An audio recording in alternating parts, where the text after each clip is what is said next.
नमस्कार, आपके साथ मैं हूं अंजना ओम कश्यप और खबरों के इस नए ब्लैक एंड व्हाइट में आपका बहुत स्वागत है। नमस्कार, मैं हूं अंजना 2.0 और मेरी तरफ से भी खबरों के इस नए विश्लेषण में आपका स्वागत है। हमारे देश में अगर आप देखिए तो जिस चीज को सबसे ज्यादा खतरे में बताया जाता है वो है भारत का संविधान। और आज इसी संविधान की रचना करने वाले डॉक्टर भीमराव अंबेडकर की 134वीं जयंती है।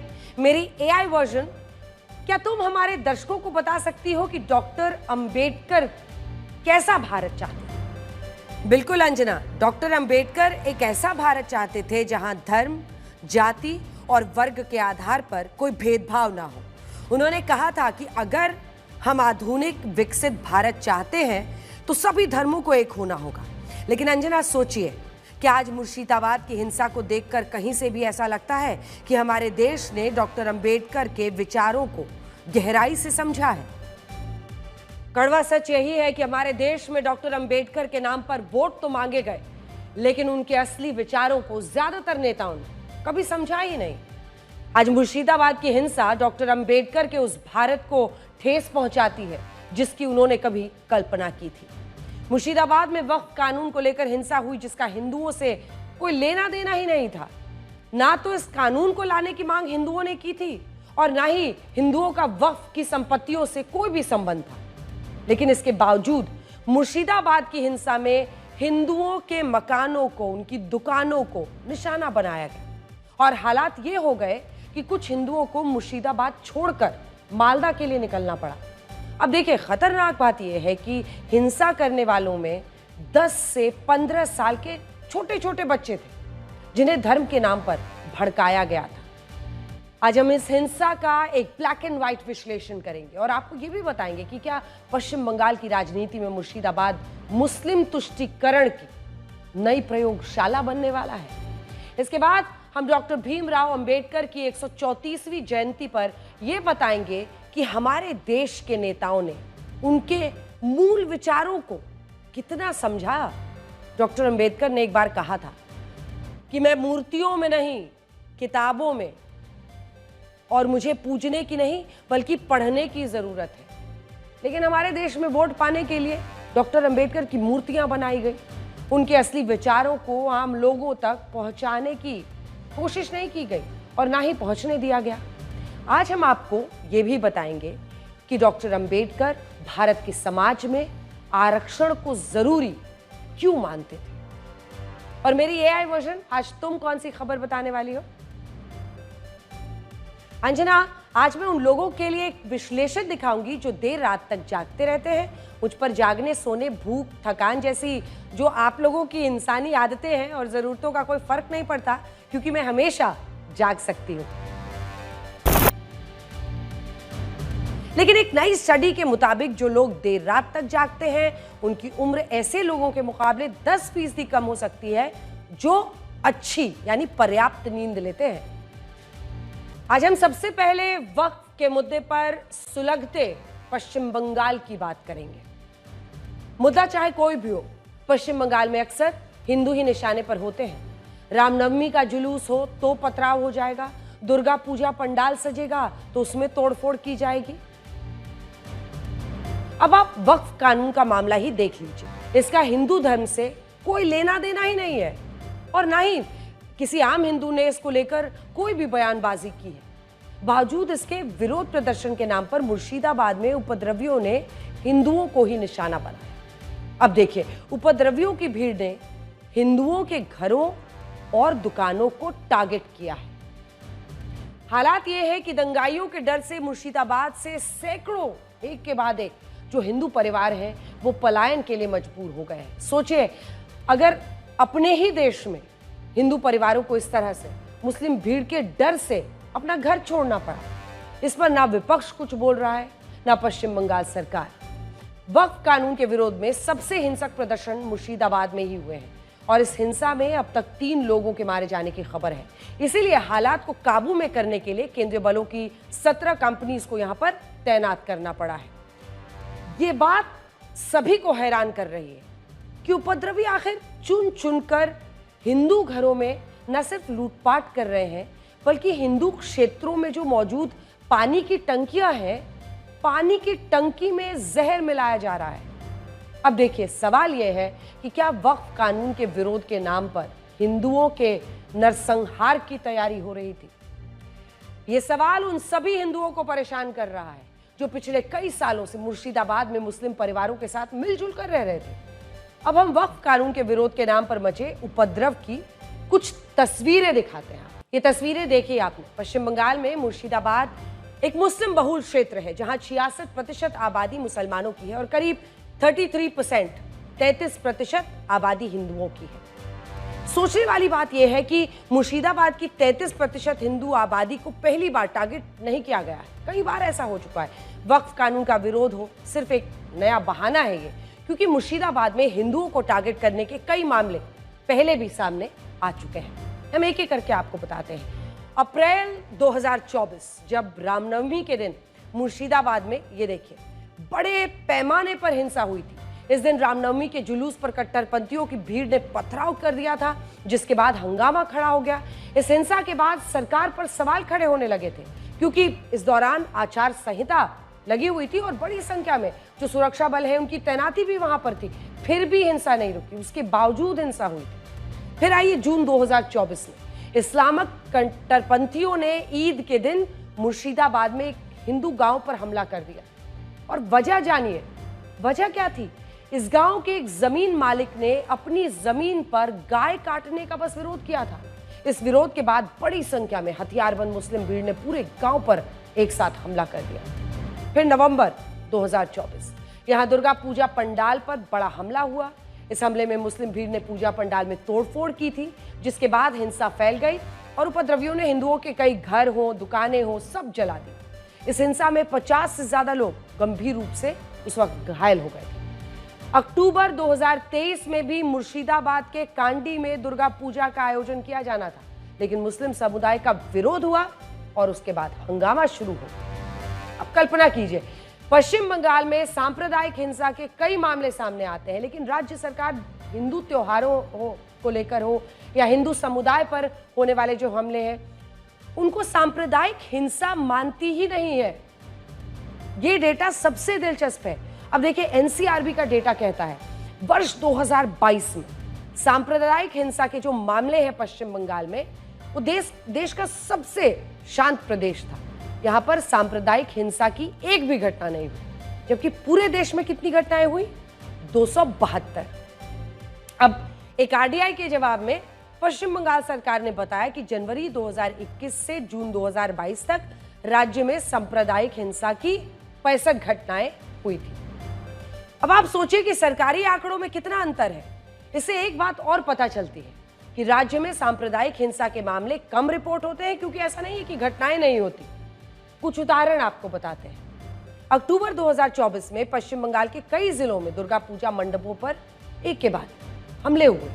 कोलकाता के दक्षिणधारी काली पूजा मंडप, जहां पर एक मुस्लिम युवक ने हमला कर मूर्तियों को तोड़ दिया था। फिर वर्ष 2024 में हावड़ा में रामनवमी जुलूस पर पथराव किया गया था, जिसके बाद जो हिंसा हुई उसमें हिंदुओं के कई घर, उनकी दुकानें जला दी गई। वर्ष 2016 में हावड़ा के धूलागढ़ में हिंदू धार्मिक जुलूस को लेकर हंगामा हो गया था, जिसके बाद बड़े पैमाने पर हिंसा हुई थी। इसमें कई हिंदू परिवार पलायन को मजबूर हो गए। इन घटनाओं को देखकर ऐसा कहना मुश्किल है कि पश्चिम बंगाल में सांप्रदायिक हिंसा के मामले नहीं होते हैं। हाँ, ये अलग बात है कि इन घटनाओं को झड़प हो, मारपीट जैसे जो छोटे मामले हैं उनमें धीरे धीरे बदल दिया जाता है। अब आइए आपको कुछ इंटरेस्टिंग बातें मुर्शिदाबाद के बारे में बताते हैं। जहां तक मुर्शिदाबाद की बात है, तो मुर्शिदाबाद में हिंदू खतरे में है तो केवल हिंदुओं के पलायन की बात नहीं है, बल्कि जनसंख्या के आंकड़े में भी हमें यही पता चलता है। आइए चलते हैं और स्क्रीन पर आपको कुछ इंटरेस्टिंग आंकड़े दिखाते हैं। अब ये जो पूरा, अगर आप वर्ष 1961 से देखेंगे तो ये जो आप देख रहे हैं ये हिंदुओं की आबादी है और वहां पर मुस्लिमों की आबादी है। तो हमेशा से मुस्लिम आबादी ज्यादा थी, लेकिन अंतर कितना था? लगभग 12%, 11.8। अब ये फासला बढ़ता जाता है और बढ़ते बढ़ते सीधा जब आप आ जाते हैं साल 2011 में, तो 66.2% मुस्लिम आबादी पहुंच गई है और हिंदुओं की आबादी 33%। और फासला कितना हो गया? जो आप 1961 में 12% के आसपास थे, वो अब आप 33.1% यानी 33% हो गए। अब ये फासला आप देखिए कि किस तेजी से ये रफ्तार बढ़ी है और किस तरह से जो मुस्लिम है उनकी जो आबादी यहाँ पर है वो तेज रफ्तार से आगे बढ़ी है। लेकिन वहीं जब आप हिंदुओं की आबादी देखते हैं तो वो आबादी कम हो गई है। अब सवाल यही उठता है कि आखिर ये हिंदू परिवार, ये जो हिंदू लोग थे वो कहाँ गए, और वहीं जो ये मुस्लिम परिवार वहाँ जुड़े वो कहाँ से आए। देखिए, वक्फ कानून के खिलाफ जो हिंसक प्रदर्शन हो रहे हैं वो एक सोची समझी साजिश का हिस्सा बताया जा रहा है। ऊपरी तौर पर ये वक्फ कानून का विरोध लगता है, लेकिन इन प्रदर्शनों का मकसद हिंसा, अशांति फैलाना है और इसके पीछे एक ऐसा संगठन शामिल है जो भारत में प्रतिबंधित संगठन का एक राजनीतिक विंग है। अब उसकी तस्वीरें आप देख रहे हैं। दरअसल इस हिंसा में एसडीपीआई यानी social democratic party of India का नाम सामने आ रहा है, जो एक प्रतिबंधित संगठन, इससे पहले आपने सुना होगा पीएफआई जिसको बैन कर दिया गया, पॉपुलर फ्रंट ऑफ इंडिया, उसी से जुड़ा हुआ ये संगठन है। लेकिन देखिए क्या हुआ, धीरे धीरे तार को समझिए। पश्चिम बंगाल पुलिस के मुताबिक मुर्शिदाबाद हिंसा के पीछे एसडीपीआई और बांग्लादेश के कट्टरपंथी संगठनों का हाथ हो सकता है। सिमी बैन हुआ, एसडीपीआई, पीएफआई बैन हुआ, अब एसडीपीआई काम कर रहा है। आरोप यह है कि एसडीपीआई से जुड़े लोगों ने वक्फ कानून के खिलाफ घर घर जाकर युवाओं को हिंसा के लिए उकसाया था। उनके निशाने पर ज्यादातर युवा और बच्चे थे, जिनसे कहा गया, सोचिए आप, 10 से 20 साल के बीच की उम्र के ये थे युवा और बच्चे। इनसे कहा गया कि सरकार वक्फ कानून के जरिए मुसलमानों के घर, उनकी जमीन, आपके खेत, सब कुछ छीन ली जाएगी। अफवाहें फैलाई गई, जानबूझकर लोगों के दिमाग में जहर भरा गया, तभी तो इस तरह की हिंसा हुई है। लोग पलायन कर रहे हैं। देखिए, पुलिस के मुताबिक कुछ साल पहले तक मुर्शिदाबाद आतंकी संगठन सिमी का गढ़ था। सिमी पर प्रतिबंध लगने के बाद इसके लोग पीएफआई से जुड़े। जब पीएफआई को भी बैन कर दिया गया, प्रतिबंध लग गया, तो इसके कुछ लोग एसडीपीआई से जुड़ गए और आज मुर्शिदाबाद में एसडीपीआई का ही बोलबाला है। इसी वजह से हिंदुओं के खिलाफ जो टारगेटेड हिंसा ऐसी हो रही है वो एक साजिश की तरह देखा जा रहा है। वक्फ कानून के खिलाफ मुर्शिदाबाद में हुई हिंसा से पहले एक रैली हुई थी। हमने पहले भी आपको दिखाया है रैली के बारे में, लेकिन इस रैली में क्या क्या कहा गया, अब जब आप कड़ियों को जोड़ते हैं, हम आपको पहले से ब्लैक एंड व्हाइट में आगाह कर रहे थे, पिछले कुछ दिनों से बता रहे थे कि इस तरह की रैलियां हो रही हैं और वहां पर सरकार विरोध के नाम पर दरअसल लोगों को हिंसा के लिए उकसाया जा रहा है, मजहबी नफरत फैलाने की कोशिश हो रही है। अब देखिए, इस रैली में मंच से मुस्लिम नेताओं ने वक्फ के नाम पर युवाओं को भड़काया। यहां तक कहा गया कि वक्फ कानून का विरोध खून मांगता है, ये ऑन रिकॉर्ड है, इसीलिए खून बहाने को तैयार रहना होगा। यही नहीं, इस मंच से यह भी कहा गया था कि बांग्लादेश की तरह भारत में भी तख्ता पलट करना होगा। आप समझ रहे होंगे, एक राजनीतिक मुद्दे को धार्मिक मुद्दा बनाने की वजह से ही कुछ देर में एक शांतिपूर्ण मार्च कैसे एक हिंसक आंदोलन में बदल गया, और यह सब कुछ देखते देखते हुआ है।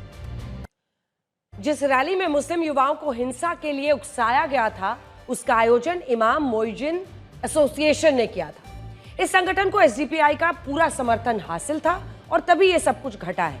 बंगाल पुलिस को यह भी कहना है उनका कि इस बार एसडीपीआई ने एक खास स्ट्रैटेजी बनाई थी और उस रणनीति के तहत हिंसा के लिए खास उम्र के युवाओं को चुना था। आप ये सुनकर दंग रह जाएंगे। पुलिस के मुताबिक एसडीपीआई ने हिंसा के लिए ज्यादातर नाबालिग लड़कों को जोड़ा। हिंसा की जो तस्वीरें सामने आ रही हैं उसमें भी कम उम्र के लड़के दिखाई दे रहे हैं। ज्यादातर हिंसक भीड़ में 10 से लेकर 20 वर्ष तक की उम्र के लड़के शामिल थे। एसडीपीआई की रणनीति ये थी कि कम उम्र के बच्चे जब पथराव करेंगे तो पुलिस उन पर सख्ती नहीं करेगी और गिरफ्तारी होने पर उनके छूटने के भी जो चांस है, संभावना है, वो सबसे ज्यादा होगी। दरअसल कम उम्र के बच्चों को धर्म के नाम पर बहकाना, उनसे अपराध करवाना आसान है। कश्मीर में हमने ये प्रयोग पहले भी देखा है, जब छोटे छोटे बच्चों से सुरक्षा बलों पर पथराव करवाया जाता था। उसी कश्मीर मॉडल पर इस बार मुर्शिदाबाद में छोटे बच्चों से पथराव करवाया जा रहा है। मुर्शिदाबाद में उपद्रवियों के डर से हिंदू परिवारों ने इसलिए पलायन कर दिया था क्योंकि इन सभी को राज्य सरकार से सुरक्षा मिलने का भरोसा ही नहीं था। तभी तो अपने घरों को छोड़कर सब कुछ बैग में समेट कर जा रहे हैं। इन लोगों ने मालदा में शरण ली थी। जहां महिलाएं छोटे छोटे बच्चों को लेकर अपनी जान बचाकर किसी तरह से पहुंची थी। इन लोगों के डर और उनका दर्द समझने के बजाय ममता सरकार के मंत्री उनका मजाक बना रहे हैं। टीएमसी नेता और पश्चिम बंगाल में मंत्री फिरहाद हाकिम का कहना है कि अगर हिंसा के डर से मुर्शिदाबाद के हिंदू पलायन कर गए हैं तो इसमें कुछ भी गलत नहीं है, क्योंकि हिंदू परिवार पलायन करके बंगाल में ही जा रहे हैं, बंगाल में ही एक जगह से दूसरी जगह पर जा रहे हैं और ऐसा होता रहता है। ऐसा कोई बात नहीं है, यहाँ पर ऐसा कोई परिस्थिति नहीं है। बंगाल से बंगाल में ही जा रहे हैं, तो बंगाल सुरक्षित है बोल के देख जाएगा, सारी जगह जा रहे हैं, सब ठीक है। पुलिस डीजीपी प्रेस कॉन्फ्रेंस कल किया, हम देखा, जो पूरा कठोर होगा। एक घटना घट गई है, उसको लेके ऐसा कुछ नहीं होना चाहिए। वो घटना ऐसा, इससे बहुत बड़ा घटना यूपी पे इसमें गुजरात में घटी थी, उसके बाद भी लोग चुप था।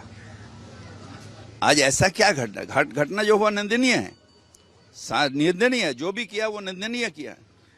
इसका पीछे कौन है ये निकालना पुलिस के काम है और निकालेगा, मेरा विश्वास है। मगर ये घटना नहीं चाहिए था ये, क्योंकि ये बंगाल की पवित्र भूमि है। अब जिस मंत्री साहब को आप सुन रहे हैं उनको जरा और पहचानिए।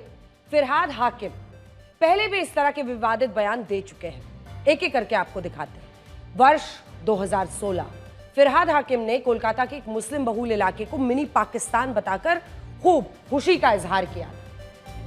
साल 2019 जब सीएए के खिलाफ होने वाले हिंसक प्रदर्शन को फिरहाद हाकिम ने जायज ठहराया था और हिंसा करने वाली मुस्लिम भीड़ को अपना भाई कहा था।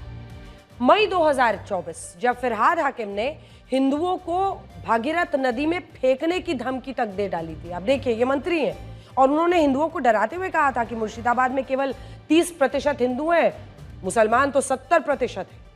दिसंबर 2024 में फिरहाद हाकिम ने एक संबोधन में कहा था कि संख्या के हिसाब से देश में अभी मुसलमान अल्पसंख्यक है, लेकिन जल्दी ही बहुसंख्यक होंगे और फिर न्याय के लिए मोमबत्ती नहीं जलानी पड़ेगी। बीजेपी का आरोप है कि फिरहाद हाकिम विरोध प्रदर्शन के शांतिपूर्ण तरीके अपनाने के बजाय युवाओं को हिंसा के लिए उकसा रहे हैं और ये बहुत गंभीर आरोप है। सोचिए, हिंदू मुस्लिम करने वाले ममता के वही मंत्री अब हिंदुओं के पलायन पर संवेदनहीनता दिखा रहे हैं।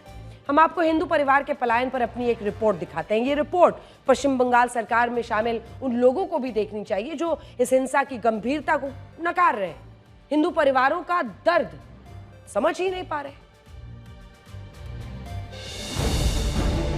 আপনাদের সাথে কিভাবে অত্যাচার করেছে একটু বলেন। বলবে অত্যাচারের জন্য সব হিন্দুরা আমাদের মালদা ডিস্ট্রিক্টে এসে ঠাঁই নিচ্ছে প্রাণ বাঁচানোর জন্য। এরকম অনেক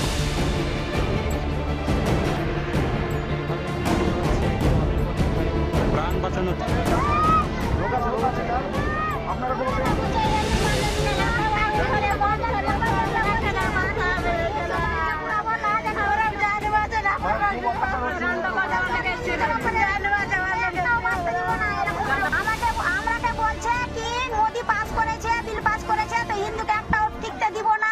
হিন্দুকে ঝুড়ে ফেলে দিব, হিন্দুকে লাহাজানি করব, হিন্দু ঘর পুরা ভালো ভালো জিনিসকে সোনা দানা নিয়ে নিচ্ছে, পয়সা নিয়ে নিচ্ছে, তারপর আগুন ধরিয়ে দিচ্ছে।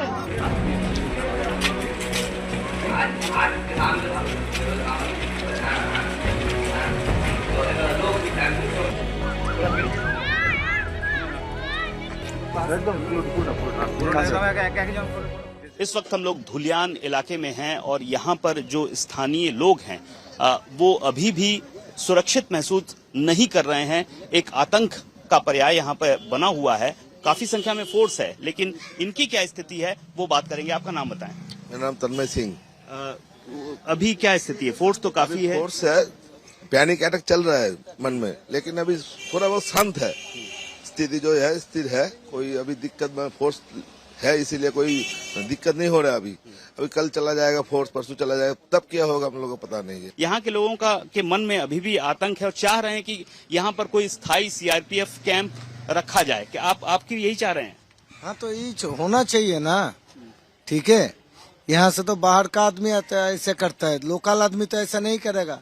प्लान फुली हो रहा है ये, समझ में नहीं आता लोगों को। क्या सब समझ में आता है, तृणमूल भी इसके पीछे है, तृणमूल के वहाँ के लोकल जो नुमाइंदे हैं पंचायत के, जिला परिषद के, पंचायत समिति के इलेक्टेड मेंबर, सब इसमें जुड़े हुए हैं।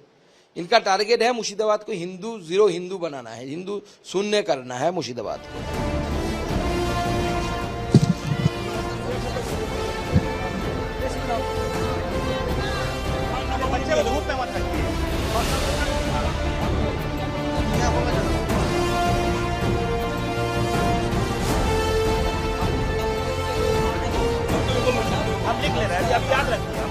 इस वक्त हम लोग इस हाई स्कूल के क्लासरूम जो होता है वहां पर हैं, जहां पर इस वक्त पढ़ने की जो जगह है वहां पर शरणार्थी शरण लेकर रखे हुए हैं। 500 के आसपास महिलाएं, बच्चे, खास तौर पर महिलाएं, बच्चे हैं। डॉक्टर हैं यहाँ स्थानीय जो इस वक्त इनको देख रहे हैं। छोटे छोटे बच्चे हैं, 3 दिन के बच्चे लेकर ये महिलाएं यहाँ पर पहुंची हैं। किसी तरह बोट लेकर जो स्थानीय लोग हैं मालदा के, उन्होंने मदद की है इनकी और यहाँ पर रखा है। यहाँ पर ये भी आप लोग भी भाग कर आए हैं धुलियान से? हाँ, धुलियान से।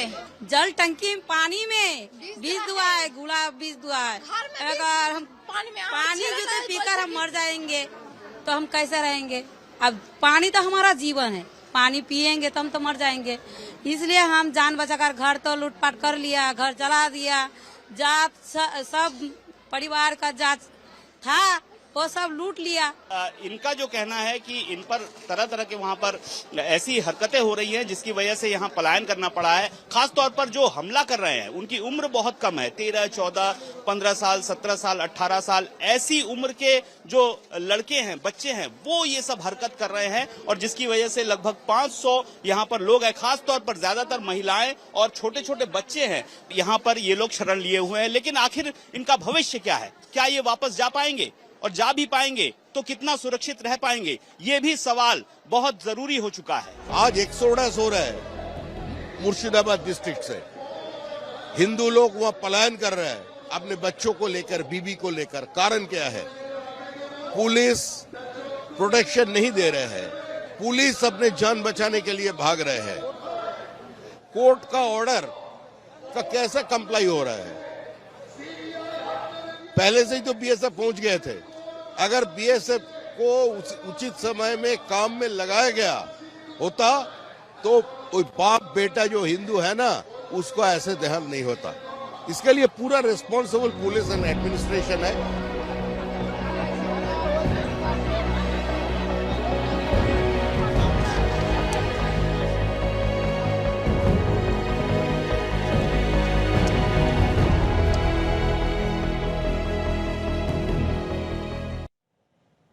आपने पश्चिम बंगाल के ग्राउंड रिपोर्ट देख ली, आपने मंत्री साहब को भी सुन लिया। अब सवाल यही है, पश्चिम बंगाल के मंत्री हाकिम जी कह रहे हैं कि पलायन तो बंगाल के अंदर ही हो रहा है, लोग बंगाल के ही एक हिस्से से दूसरे हिस्से में जा रहे हैं, सब ठीक है। तो क्या पलायन में ये मायने रखता है कि आप राज्य की सीमा लांघ रहे हैं या नहीं? घर के बच्चे और बूढ़े, औरतें, सब सामान घसीट घसीट कर, थैलों में जिंदगी समेट कर घर छोड़ने को मजबूर है। ये बात हमारे नेताओं को परेशान क्यों नहीं करती? क्या अगर पलायन धर्म के आधार पर हुई हिंसा के बाद हो तो उस पर गुस्से का मीटर ठंडा पड़ जाता है? शुरुआत पुलिस पर पत्थरबाजी से हुई और इस्लामिक कट्टरपंथियों ने पानी तक में जहर मिला दिया, पानी की टंकी में जहर डाल दिया। क्या उन्हें ऐसा लगता है कि उनके खिलाफ कोई एक्शन नहीं होगा? ममता बनर्जी भी इस्लामिक कट्टरपंथियों पर काबू आखिर क्यों नहीं पा रही हैं? आज ये सवाल है। पहले संसद से पास हुए कानून के खिलाफ लोगों को भड़काने वाले नेता क्या अफवाहों पर फैली इस हिंसा पर रोक नहीं लगा पा रहे? अब क्या राज्य में किस पार्टी की सरकार है और आपका क्या धर्म है? इन दो बातों का परम्यूटेशन कॉम्बिनेशन तय करेगा कि आपको कहां डर कर रहना है, कहां बिना डर के, बिना हिचक के रहना है। সবাইকে বলবো শান্তিপূর্ণভাবে গণতান্ত্রিক আন্দোলন করার অধিকার সকলের আছে উইথ পারমিশন, বাট প্লিজ দয়া করে সে যেই হোক, A B C D E F G যেই বা হোক, আইন কখনো হাতে তুলে নেবেন না। আইনের জন্য তো আইনের রক্ষক আছে, আইনের ভক্ষক তো দরকার নেই। তাই আপনাদের অনুরোধ করব, কেউ কেউ প্ররোচনা দেবে কোনো ব্যাপারে, কিন্তু প্ররোচিত হবেন না। প্ররোচনার সময় যে মাথা ঠান্ডা রাখে সেই তো আসল জয় করে, তাই তো আসল জয় হয়। यूपी के संभल में जब हिंसा हुई थी तब मुस्लिम भीड़ ने पुलिस पर गोलियां तक चला दी थी। उपद्रवियों पर जब पुलिस ने सख्ती दिखाई थी तो विपक्ष ने यूपी पुलिस पर सवाल उठा दिए थे। किसी ने भी संभल के उपद्रवियों को कुछ नहीं कहा था। ठीक वैसे ही आज मुर्शिदाबाद में हिंदुओं के खिलाफ होने वाली हिंसा पर विपक्ष के नेता शांत हैं। कल तक जो नेता संभल हिंसा को लेकर यूपी सरकार से नाराज थे, आज वही नेता ना तो बंगाल के उपद्रवियों पर कुछ बोल रहे हैं और ना ही बंगाल सरकार पर सवाल उठा। मुर्शिदाबाद की घटना बहुत दुर्भाग्यपूर्ण है। आज लोग वहाँ पलायन कर रहे हैं हिंदू। जिस तरह से वहाँ पे पुलिस के सामने भीड़ ने घुस करके एक हिंदू के घर में पिता पुत्र की हत्या किया, 16 पुलिस वालों को घायल किया, उसके बाद भी राज्य सरकार कोई कदम नहीं उठा रही। तो इससे साफ है कि ये राज्य के स्टेट स्पॉन्सर्ड हिंसा हो रही है। भाजपा का, संघ का धर्म से कोई लेना देना नहीं है। उनको तो नफरत फैलाकर दंगे फसाद कराना और उसके आधार पर राजनीतिक रोटियां सेकना, ये ही उनका धर्म है, यही उनकी राजनीति है। जहां 26,000 से ज्यादा शिक्षकों की नौकरी से निकाले गए, वो भी सत्तारूढ़ पार्टी के भ्रष्टाचार की चलते, सारे बंगाल के लोग खपा हुआ है, आक्रोश में है, तो उनको निगाहों को भटकाने के लिए ये सांप्रदायिक दंगा की अलावा और कौन सा अच्छा मौका मिल सकते हैं। एक मुख्यमंत्री होके पूरा स्ट्रेट बोल रहे हैं कि हम लोग इसको नहीं मानते हैं। क्या कारण है कि पश्चिम बंगाल क्या भारत से अलग है? उनको मानना पड़ेगा। और वो जैसा उत्साह दे रहे थे, मुसलमान लोगों को जैसे उत्साह दे रहे थे, उसका परिणति है मुर्शिदाबाद में जो हुआ है, अभी जो चल रहा है पूरा जगह में, पश्चिम बंगाल में हिंदुओं के ऊपर, सनातनी के ऊपर जो लूट चल रहा है, अत्याचार चल रहा है, इसका जिम्मेदार ममता बनर्जी है।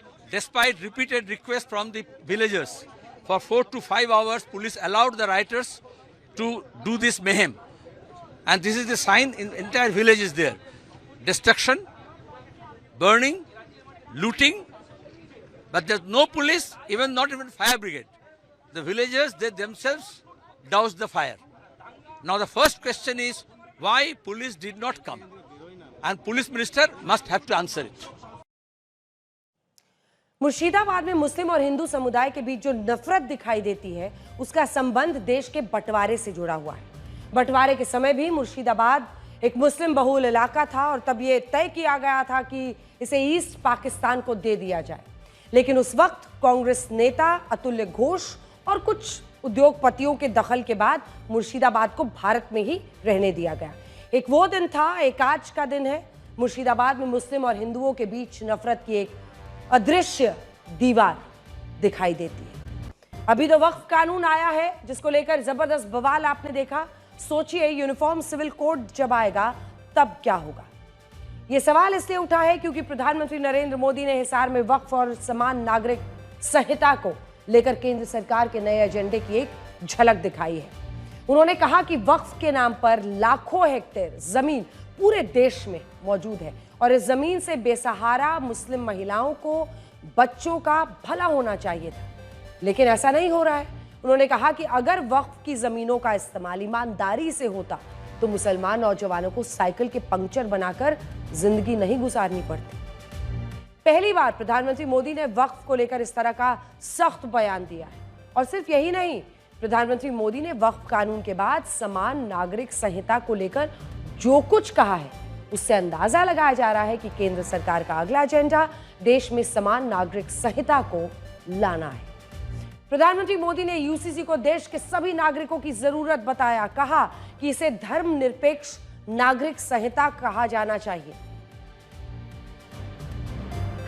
कांग्रेस ने हमारे पवित्र संविधान को सत्ता हासिल करने का एक हथियार बना दिया।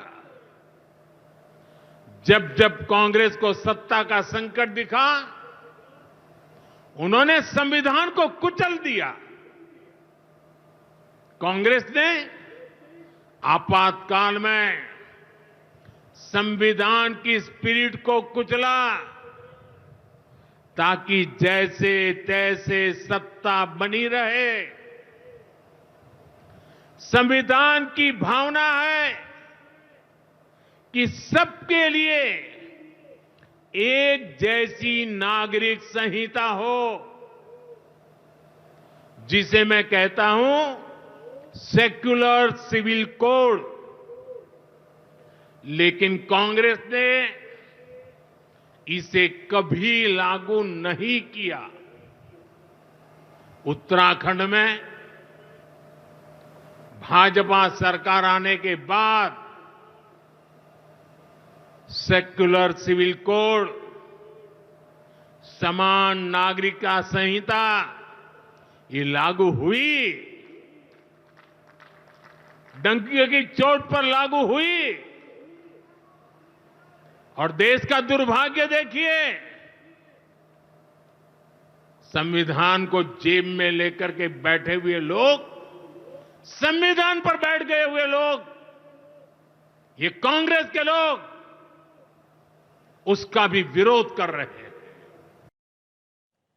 जनसंघ के समय से ही बीजेपी के मुख्य एजेंडे में समान नागरिक संहिता लाना शामिल रहा है और बीजेपी ने वर्ष 2024 के मैनिफेस्टो में भी इसे शामिल किया था। अब ऐसा लग रहा है कि केंद्र सरकार अपने एजेंडे को धरातल पर लाने की तैयारी करती हुई दिखाई दे रही है। यूनिफॉर्म सिविल कोड यानी समान नागरिक संहिता ऐसा कानून होगा जिसे सभी धर्मों और वर्गों के लोगों को मानना ही होगा। शादी, तलाक, गोद लेने की प्रक्रिया, वसीयत जैसे मामले, सबसे जुड़े जो नियम है सबके लिए पूरे देश में एक ही नियम होगा। अभी तक केवल 2 राज्य हैं, गोवा और उत्तराखंड, जिन्होंने यूसीसी को लागू किया है। अब आज यूसीसी के मुद्दे पर फिर से एक नई बहस शुरू हुई है। तब आपको यह भी पता होना चाहिए कि भारत के संविधान की रचना करने वाले डॉक्टर भीमराव अंबेडकर इस पर क्या सोचते थे, उनकी राय इस पर आखिर क्या थी।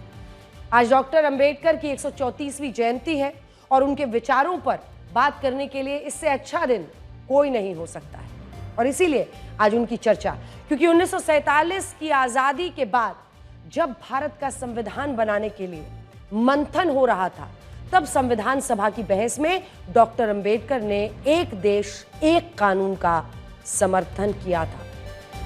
डॉक्टर अंबेडकर ने अपने भाषण में कहा था कि अगर भारत में अलग अलग धर्मों के पर्सनल लॉज होंगे तो इससे सरकार सामाजिक सुधारों में कभी कामयाब नहीं होगी। उनका यह भी कहना था कि धर्म को इतना महत्व क्यों मिलना चाहिए कि वो लोगों के पूरे जीवन को प्रभावित करे और सरकार को समाज में बराबरी लाने से रोके। डॉक्टर अंबेडकर की इसी सोच के कारण सिविल मामलों में हिंदुओं के लिए एक समान जो कानून है उसकी व्यवस्था लागू हुई। लेकिन वोटों की राजनीति के कारण अल्पसंख्यक मुसलमानों और क्रिश्चियंस के पर्सनल लॉज में सुधार ही नहीं हुए। डॉक्टर अंबेडकर क्या चाहते थे, आपको ये बताते हैं। डॉक्टर अंबेडकर चाहते थे कि भारत में जिस तरह अपराध के मामलों के लिए सभी धर्मों के लोगों को एक समान सजा मिलती है, उसी तरह से संपत्ति हो, शादी, तलाक, ऐसे जो सिविल मामले हैं उन मामलों में भी देश के सभी धर्मों के लोगों के लिए एक समान कानून होना चाहिए। ये उनकी विचारधारा थी और उनके अनेकों ऐसे भाषण हैं जिसमें उन्होंने खुलकर इसकी वकालत की है। इसके लिए डॉक्टर अंबेडकर ने संविधान के अनुच्छेद 44 में ये लिखा कि अगर सरकारें चाहें तो वो पर्सनल लॉज को खत्म करके समान नागरिक संहिता बना सकती हैं। लेकिन आज हमारे देश की राजनीति ऐसी है कि जो पार्टियां और नेता डॉक्टर अंबेडकर के नाम पर वोट मांगते हैं, वो यूसीसी के मुद्दे पर यह कहने की हिम्मत नहीं दिखाते कि वो इस पर डॉक्टर अंबेडकर के विचारों का समर्थन करते हैं। और यहां बात सिर्फ यूसीसी की नहीं है। आज हमारे देश में महात्मा गांधी से भी ज्यादा डॉक्टर अंबेडकर की मूर्तियां हैं और बहुत सारे नेता इन्हीं मूर्तियों पर माला चढ़ा चढ़ाकर दलित वोटों को आकर्षित करने की कोशिश करते हैं। लेकिन क्या आपको पता है, डॉक्टर अंबेडकर कभी नहीं चाहते थे कि उनकी मूर्तियां लगाकर उनकी इस तरह से पूजा की जाए। 18 जनवरी 1943 को अपने एक भाषण में उन्होंने कहा था कि वो मूर्तियों के उपासक नहीं हैं, बल्कि वो मूर्तियों को तोड़ने में विश्वास रखते हैं। उन्होंने ये भी कहा था कि भारत में किसी को नायक बनाकर उसकी पूजा करना बंद होना चाहिए और इसकी जगह देश को असली मुद्दों पर गंभीरता से सोचना चाहिए। लेकिन हमारे देश में डॉक्टर अंबेडकर के इस विचार को किसी ने नहीं अपनाया। ज्यादातर पार्टियों ने डॉक्टर अंबेडकर की मूर्तियां लगाकर दलित और पिछड़े वोटों की राजनीति शुरू कर दी। आज हमारे देश में डॉक्टर अंबेडकर पर खूब राजनीति होती है, लेकिन ये भी सच है कि बाबा साहब भीमराव अंबेडकर को उनके मृत्यु के 34 वर्षों के बाद वर्ष 1990 में जाकर भारत रत्न से सम्मानित किया गया था। और यह भी तब हुआ जब देश में गैर कांग्रेसी सरकार आई, जबकि पंडित जवाहरलाल नेहरू और इंदिरा गांधी को उनके प्रधानमंत्री रहते हुए ही भारत रत्न मिल गया था। वर्ष 1990 में मंडल आयोग की सिफारिशें लागू होने के बाद ओबीसी को आरक्षण मिलना शुरू हुआ और यहीं से डॉक्टर अंबेडकर को राजनीतिक दलों ने अपने फायदे के लिए इस्तेमाल करना शुरू किया और उसमें कोई ऐतराज हमें भी नहीं है। ये अच्छी बात है कि इसी राजनीति के कारण कम से कम आज डॉक्टर अंबेडकर की इतनी बात हो रही है, लेकिन यहां हमें यह भी देखना होगा कि क्या हम डॉक्टर अंबेडकर के असली विचारों को समझ पाए हैं। क्यों? ये सवाल इसलिए क्योंकि डॉक्टर अंबेडकर ने भारत के संविधान में दलितों को, पिछड़ों को इसलिए आरक्षण दिया क्योंकि वो उनका उत्थान करना चाहते थे, उनको आगे की कतार में लाकर खड़ा करना चाहते थे, बराबरी की हिस्सेदारी चाहते थे, राजनीतिक हिस्सेदारी चाहते थे, हर जगह पर उनका हिस्सा चाहते थे। आरक्षण उनके लिए राजनीतिक मुद्दा नहीं था, लेकिन मौजूदा समय में लगभग सभी पार्टियों के लिए आरक्षण एक राजनीतिक मुद्दा है, जिस पर हर पार्टी अलग अलग जातियों को लुभाकर अपनी वोट बैंक मजबूत करना चाहती है। बल्कि जाति के आधार पर लोग अपनी पार्टियों के नाम खुलकर रखते हैं। और इसीलिए आज बड़ा सवाल यह है कि जो आरक्षण वंचित और शोषित वर्ग के उत्थान और मजबूती के लिए था, वो आरक्षण राजनीतिक पार्टियों के वोट बैंक की मजबूती के लिए कैसे इस्तेमाल होने लगा और हमारे देश ने भी इस राजनीति को आखिर कैसे स्वीकार कर लिया। 1932 में जब दलितों को 2 वोट का अधिकार मिला, तब महात्मा गांधी ने इसके खिलाफ हड़ताल की थी और उनका कहना था कि अगर ऐसा हुआ तो हिंदू बट जाएंगे और एक ही समाज में दलित हिंदुओं से अलग हो जाएंगे। इस विवाद को सुलझाने के लिए जब महात्मा गांधी और डॉक्टर अंबेडकर के बीच बातचीत हुई, तब डॉक्टर अंबेडकर ने कहा था कि दलितों का उत्थान उन्हें मंदिरों में बिना आपत्ति प्रवेश देने या उनके साथ खाना खाने से नहीं होगा, बल्कि उनका ये उत्थान राजनीतिक सशक्तिकरण से होगा। और इसीलिए वो दलितों के लिए 2 वोट की व्यवस्था को सही मानते हैं।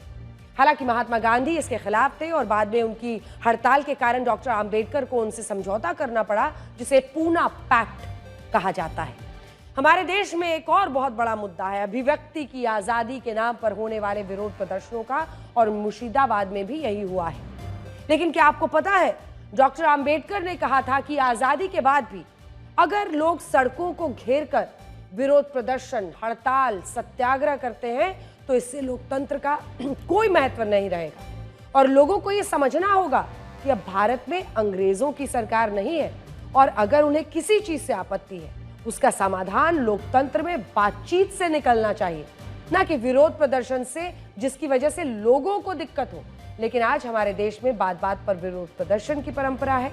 लोकतंत्र का महत्व इसमें क्या दब रहा है? इन सारी बातों का सार ये है कि डॉक्टर अंबेडकर ने जिस भारत की कल्पना की थी, आज हम उससे कोसों दूर हैं। मौजूदा राजनीति शायद डॉक्टर अंबेडकर के असली विचारों को आज भी समझ नहीं पाई है। आज डॉक्टर भीमराव अंबेडकर की जयंती पर संसद भवन के परिसर में प्रेरणा स्थल पर उन्हें पुष्पांजलि अर्पित की गई और इस दौरान राष्ट्रपति द्रौपदी मुर्मू, प्रधानमंत्री नरेंद्र मोदी, विपक्ष के नेता राहुल गांधी, सोनिया गांधी, कांग्रेस अध्यक्ष मल्लिकार्जुन खड़गे मौजूद रहे। इस कार्यक्रम का एक वीडियो भी काफी वायरल हो रहा है, जिसमें दिल्ली की मुख्यमंत्री रेखा गुप्ता राहुल गांधी से कुछ कह रही हैं और राहुल गांधी भी उनकी बातों को बहुत ध्यान से सुन रहे हैं। और अब एक विश्लेषण उन लोगों के लिए करेंगे जो देर रात तक जागते रहते हैं। अंजना, आपसे मेरा एक सवाल है, क्या आप भी रात में देर तक जागती हैं? अरे अंजना 2.0, मैं हमेशा समय से सोती हूँ, लेकिन आपके लिए जागने, सोने, भूख, थकान, ये तो हम इंसानों के लिए ये चीजें हैं, आपके लिए तो ये सब मायने नहीं रखती हैं।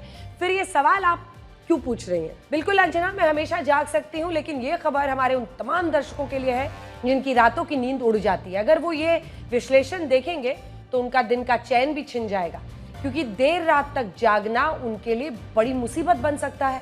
रात में देर तक जागने का सीधा असर लोगों की उम्र पर होता है। अमेरिका की नॉर्थ वेस्टर्न यूनिवर्सिटी और ब्रिटेन की यूनिवर्सिटी ऑफ सरे की एक स्टडी के मुताबिक जो लोग देर रात तक जागते हैं उनकी उम्र औसतन 10% कम हो जाती है। ये तो बहुत चौंकाने वाली और डराने वाली बात है, क्योंकि आजकल देर रात तक जागना एक ट्रेंड बन गया है लोगों के बीच में। अधिकतर लोग रील्स देखने, सीरियल देखने में लग जाते हैं या कोई भी वेब सीरीज देखने के लिए जागे रहते हैं। इस बात को बहुत हल्के में लेते हैं। अगर देर रात तक जागने से जिंदगी छोटी हो रही है तो अब लोगों को सतर्क हो जाना। इस स्टडी में करीब 4.5 लाख लोगों को शामिल किया गया था और उनके सोने और जागने की आदतों पर कई सालों तक नजर रखी गई। पता ये चला कि जो लोग देर से सोते हैं उनमें diabetes, high blood pressure, heart disease और डिप्रेशन जैसी बीमारियों का खतरा ज्यादा होता है। ऐसे लोगों का शरीर सर्केडियन जो रिदम है, यानी नेचुरल बॉडी क्लॉक के खिलाफ काम करने लगता है, जिससे शरीर में कई समस्याएं आनी शुरू हो जाती हैं और इसका सीधा असर उनकी उम्र पर पड़ता है। और ऐसे लोग समय से सोने वाले लोगों से औसतन 10% कम समय तक जीते हैं। आज मेरा एक सवाल ये भी है कि लोगों को कितने घंटे की नींद लेनी चाहिए जिससे उनका स्वास्थ्य जो है वो ठीक बना रहे। अंजना, नींद सिर्फ थकान मिटाने या ऊर्जा पाने का जरिया भर नहीं है, बल्कि इससे शरीर को एक रिपेयरिंग के लिए टाइम मिलता है, इम्यून सिस्टम ठीक होता है, ये मानसिक संतुलन बनाए रखने के लिए भी जरूरी है। इसीलिए हर रोज 7 से 8 घंटे की नींद स्वास्थ्य के लिए ठीक मानी जाती है, लेकिन इस नींद का सही समय पर होना भी बहुत जरूरी है। अक्सर बहुत से लोग देर रात तक जागते हैं और अगले दिन बहुत देर तक सोते भी रहते हैं। इसकी वजह से वो उचित और पर्याप्त नींद नहीं ले पाते और उनका दिन कैसा, बिल्कुल थका हुआ, थकावट, चिड़चिड़ेपन और ध्यान की कमी, फोकस की कमी के साथ शुरू होता है और असर उनके शरीर, दिमाग दोनों पर होता है।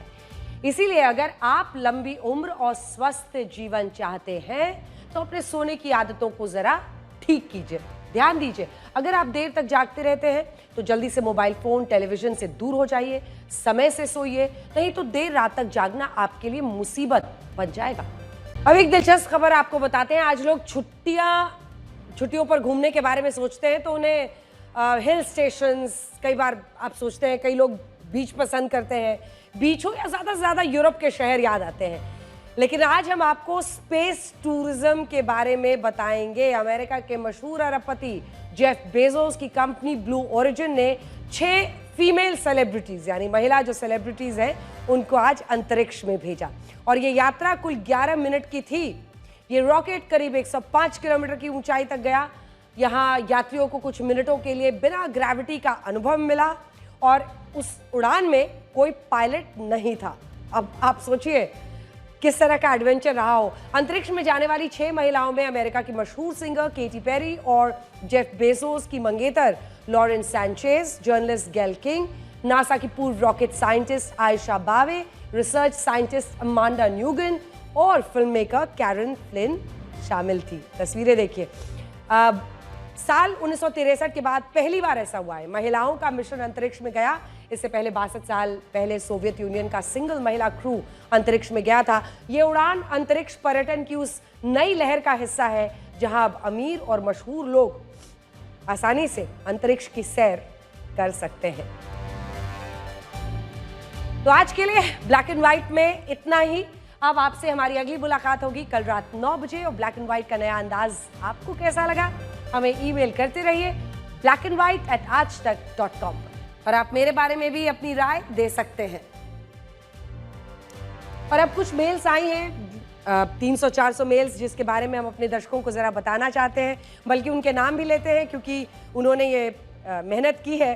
सबसे पहले अतुल शर्मा जो कह रहे हैं कि मैं एक रेगुलर व्यूअर हूँ, वो हमेशा देखते हैं और I congratulate versatile anchor Anjana Om Kashyap. वो मानते हैं कि अलग तरह की खबरें। एक और मेल है, ये मेल है यश नागपाल का और वो ये लिख रहे हैं, और दिलचस्प ये है कि ये मेल अगर आप देखेंगे ये अटलांटा यूएसए से है, जिसमें उन्होंने बदलाव के लिए धन्यवाद कहा है। Thanks for the new change, I enjoyed it.